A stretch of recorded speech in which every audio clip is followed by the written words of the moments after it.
శ్రీ గురుభ్యో నమ. గురు బ్రహ్మ గురు విష్ణు గురుదేవ మహేశ్వర గురు సాక్షాత్ పరబ్రహ్మ తస్మై శ్రీ గురవే నమ. సదాశివసమారంభం వ్యాసశంకర మధ్యమాం అస్మదాచార్య పర్యంతం వందే గురు పరంపరాం. నారాయణం నమస్కృత్య నరంచైవ నరోత్తమం దేవీం సరస్వతీం వ్యాసం తతో జయముదీరయేత్. అపార కరుణాసింధుం జ్ఞానం శాంతరూపణం శ్రీ చంద్రశేఖర గురుం ప్రణమాముదామహం. నారాయణం నమస్కృత్య నరంచైవ నరోత్తమం దేవీం సరస్వతీం వ్యాసం తతో జయముదీరయేత్. కృష్ణం వందే జగద్గురుం. శ్రీ గురుభ్యో నమః. గణాధిపతయే నమః. జగద్వంద్యుడైన జగద్గురు శ్రీ భారతీయ మహాస్వామి వారి యొక్క జీవిత చరిత్ర ఇప్పుడు ఎపిసోడ్ 5 చెప్పుకోవాలి. 4లో ఏం చెప్పుకున్నామంటే, కేవలం 8 సంవత్సరాల తర్వాతనే ఆ భక్తుడు తాను ఆతిథ్యం ఇచ్చినది దక్షిణామ్నాయ శృంగేరి శారదాపీఠాధిపతి కాబోయే మహాపురుషుడికి అనే విషయం తెలుసుకోగలిగాడు. అక్కడితో రాపాం. ఇప్పుడు దాని కంటిన్యూషన్ ఎపిసోడ్ 5. జగద్గురువుల వారు విజయవాడ క్యాంపులో ఉండగా శ్రీ ఆంజనేయుని తండ్రి శ్రీ అవధాని గారు శ్రీ మహాసన్నిధానం వారి దర్శనం చేసుకున్నారు. స్వామి, మా పుత్రుడైన ఆంజనేయుల్ని తీసుకుని వెళ్ళి కొద్ది రోజులు మా దగ్గర ఉంచుకోవడానికి అనుజ్ఞ ఇవ్వండి. మళ్ళీ శాస్త్రాధ్యయనం కోసం తమ వద్దకు పంపిస్తాం అని వారిని ప్రార్థించారు. శ్రీ మహాసన్నిధానం వారి ముఖపద్మం మీద చిరునవ్వు తొణికిసలాడింది. వారి సుకుమార హృదయం తల్లిదండ్రులకు పుత్రునిపై ఉండే వాత్సల్యాన్ని అర్థం చేసుకోగలిగింది. తమ ప్రియ శిష్యుని విద్యావ్యాసంగంలో విఘ్నం కలగడానికి ఇష్టం లేకపోయినా వారు అవధాని గారి సవినయ ప్రార్థనను కాదనలేకపోయారు. సరే, మీ మనసు మాకు అర్థమైంది, మీరు అతన్ని తీసుకుని వెళ్ళవచ్చును. అయితే 4 రోజులు మాత్రమే అతను మీ వద్ద ఉండడానికి అనుమతిస్తున్నాం. 4 రోజుల్లో మేము శ్రీశైలం వెళ్ళవస్తుంది. మీరు అతనిని తీసుకుని అక్కడికి రావాలి అని జగద్గురువులు వారితో అన్నారు.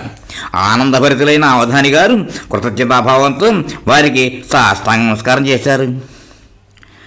గురువులను విడిచి వెళ్ళడానికి ఆంజనేయులకు ఏమాత్రం ఇష్టం లేదు. అయినా అది గురువు ఆజ్ఞ అవడం చేత దాన్ని పాటించడం తన ప్రధాన కర్తవ్యం అని అతడు కూడా నిశ్చయించుకున్నాడు.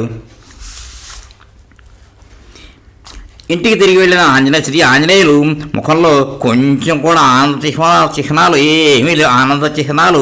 ఏమీ లేవు. అక్కడ అతడు ఎవరితోనూ ఎక్కువగా మాట్లాడలేదు. అక్కడ కూడా తన శాస్త్ర గ్రంథ పఠనం సాగించాడు. అతని మనసులో ఏర్పడిన అత్యధికమైన ఆ మార్పును అతని తల్లిదండ్రులు, ఇతరులు కూడా గ్రహించారు. అతనంటే వాళ్ళందరికీ అపారమైన ప్రేమ.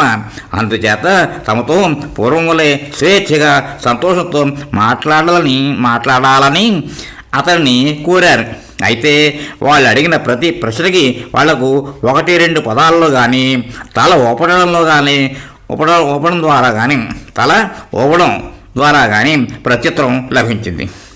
వివేక సంపన్నుడైన కౌమార వయస్కుని విషయంలో తల్లిదండ్రుల మీద ఉండవలసిన ప్రేమభావం కానీ అలాంటి ఇతర భావాలు కానీ ఏమీ పనిచేయలేదు. శ్రీశైలం ఆజ్ఞ ప్రకారం ఆ పిల్లవాడు 4 రోజుల తర్వాత శ్రీశైలంలో శ్రీ మహాసన్నిధానం వారి సన్నిధికి చేరాడు. ఆ అందమైన 9 ఆధ్యాత్మిక అమృత భరితమైన ఆనందకరమైన మనోహర కుసుమం దగ్గరికి సంతోషంతో మళ్ళీ చేరుకుంది. 1968 సంవత్సరం మార్చి నెల చివరికి శ్రీ మహాసన్నిధానం వారు శృంగేరికి చేరారు.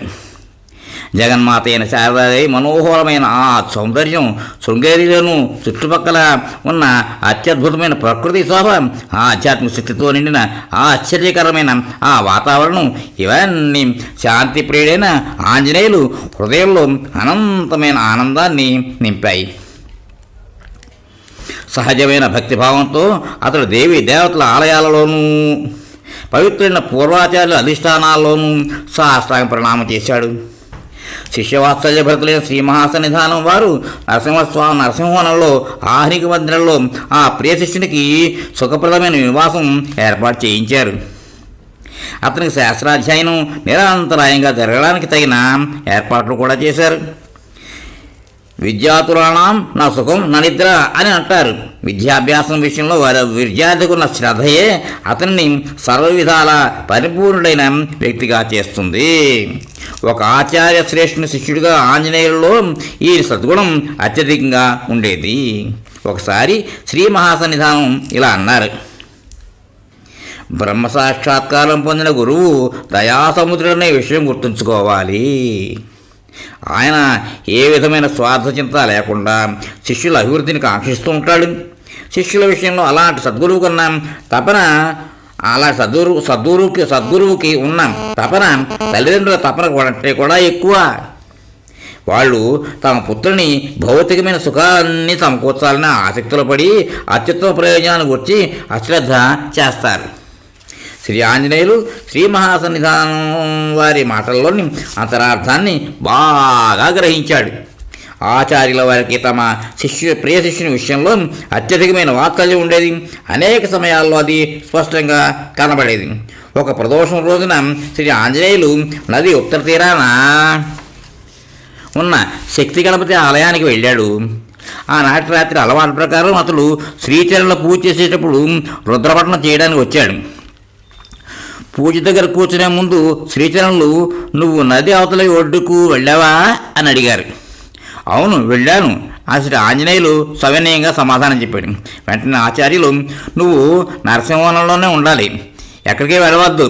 నేను ఎల్లప్పుడూ ఒక కంట కనిపెట్టి చూస్తూ ఉంటాను" అని అన్నారు. తనను గురువులు ఎల్లప్పుడూ పర్యవేక్షిస్తుంటారన్న విషయం తెలిసి ఆంజనేయులు ఆశ్చర్యపడినా తన విషయంలో గురువుగారు వైయక్తికంగా వాత్సల్యాతిశయం చూపిస్తున్నందుకు సంతోషం. ఆహ్నిక మందిరం నుంచి సచిదానంద విలాసంలో గుహ అనే భూమందిరంలోనికి నివాసం మార్చవలసిందిగా శ్రీచరణులు ఆంజనేయుల్ని ఆదేశించారు. అది శ్రీవారు కొత్తగా కట్టించిన పవిత్ర నివాస స్థానం. శ్రీ ఆంజనేయులు శ్రీ గొల్లపూడి గోపాలకృష్ణ గారి వద్ద తర్కశాస్త్రంలోని వాద గ్రంథాల అధ్యయనం చేయడానికి శ్రీచరణులు ఏర్పాటు చేశారు.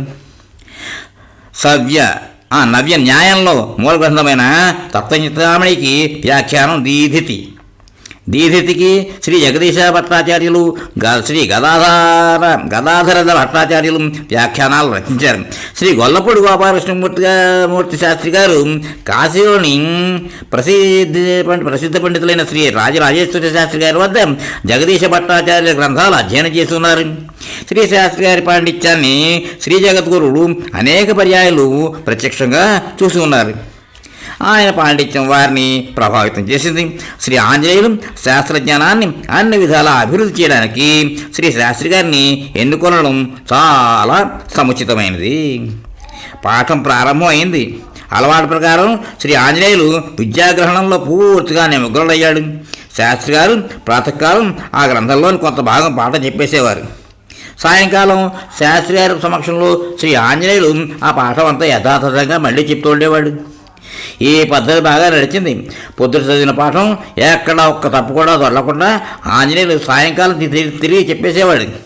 ఆ సమయంలో కొత్త వారు ఎవరైనా అటువైపు పెడితే శ్రీ ఆంజనేయులే శాస్త్రి గారికి పాఠం చెప్తున్నట్టు ఉండేవారు. పాఠం చెప్తున్నాడు అని అనుకునేవారు. శ్రీ ఆంజనేయులు శాస్త్రాధ్యయనంతో పాటు యజుర్వేదాధ్యయనం కూడా కొనసాగించాడు. పండితుడైన ఈ విద్యార్థి వేద నిష్ణాతుడైన తన అసాధారణ పఠన విధానం చేత వేదమాతలో ఒక విధమైన అపూర్వ శక్తిని ఉద్భవింపచేశాడు.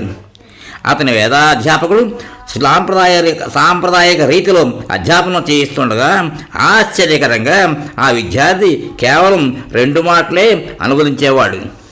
అంతే. ఇది ఆ వేదాధ్యాపకునికి ఒక అద్భుతంగా కనబడింది. ఇతర విద్యార్థులు ఆ మంత్రాలు అనేక పర్యాలు వల్లించి కంఠస్థం చేయవలసిన పని అతనికి ఉండేదే కాదు. ఆచార్యులు తమ ఈ ప్రియ శిష్యుని ఆశ్చర్యకరమైన విద్యాభివృద్ధిని చూసి నిజంగా గర్వపడేవారు. శ్రీ ఆంజనేయులు తెల్లవారుజాము 4 గంటలు లేచి స్నానం చేసి తన విద్యాభ్యాసం ప్రారంభించేవాడు. శ్రీ ఆంజనేయులకు చదువు విషయంలో ఉన్న ఈ ప్రశంసనీయమైన శ్రద్ధను జగద్గురువులు చక్కగా గమనించేవారు. తన విషయంలో జగద్గురువు చూపుతున్న ఆసక్తికి ఆంజనేయులు ఎంతగానో చరించిపోయారు. అతడు సమయపాలన విషయంలో చాలా కట్టుదిట్టంగా నడిచి ఉండేవాడు. అతడు అన్ని విషయాల్లోనూ నియమాలు పాటించేవాడు. అతని అవసరాలు చాలా తక్కువ ఉండేవి. అతడు రోజుకు ఒక్కసారి మాత్రమే భోజనం చేసేవాడు. అది కూడా శ్రీచరణులు భిక్ష స్వీకరించిన తర్వాతనే. అతని నిఘంటువులో సోమర్థం అనే పదానికి చోటే లేదు. అతడు సర్వదా శాస్త్రాధ్యయనంలో కానీ వేదాధ్యయనంలో కానీ జపంలో కానీ నిమగ్నుడై ఉండేవాడు. అతడు సచ్చిదానంద విలాస నుంచి ఎప్పుడో కానీ బయటకు వచ్చేవాడే కాదు. అలా బయటకు వచ్చినప్పుడు కూడా ఇతర విద్యార్థులకు సంస్కృత పాఠాలు బోధిస్తూ ఉండేవాడు. విద్యార్థులందరూ అతని చుట్టూ చేరుతుండేవారు. మఠానికి సంబంధించిన సద్విద్య సంజీవిని సంస్కృత పాఠశాలలో ప్రస్తుతం అధీక్షకుడుగా ఉన్న శ్రీకృష్ణ భట్టు ఆ రోజుల్లో శ్రీ ఆంజనేయుని చుట్టూ చేరేవారని తాము అడిగిన ప్రశ్నలన్నింటికీ ఆయన ప్రామాణికంగా స్పష్టంగా తగు సమాధానం ఓపికతో చెప్పేవారిని ఇప్పుడు ఆదరపూర్వకంగా చెబుతూ ఉంటారు. ఆ విద్యార్థులకు శ్రీ ఆంజనేయులు అంటే ఎంత గౌరవభావం అంటే అతనేమి అడగకుండానే వాళ్ళు అతనికి కావాల్సిన చిన్న చిన్న పనులన్నీ కూడా చేసి పెడుతూ ఉంటారు. శ్రీ ఆంజనేయులకు ఓర్పు అపారమైనది. ఎంతటి పరీక్షా సమయమైనా అతని నోటి నుండి ఒక్క మూలుగు కానీ నిందావాక్యం కానీ వెలువడేది కాదు. ఆంజనేయులకున్న అసాధారణ ఓర్పును స్పష్టీకరించే సంఘటనలు ఎన్నో ఉన్నాయి. ఇక్కడ ఒకటి ఉదాహరణగా చూపడం సమంజసంగా ఉంటుంది. ఇక్కడితో ఈ ఎపిసోడ్కి విరామిద్దాం. తర్వాత కంటిన్యూ చేద్దాం. స్వస్తి.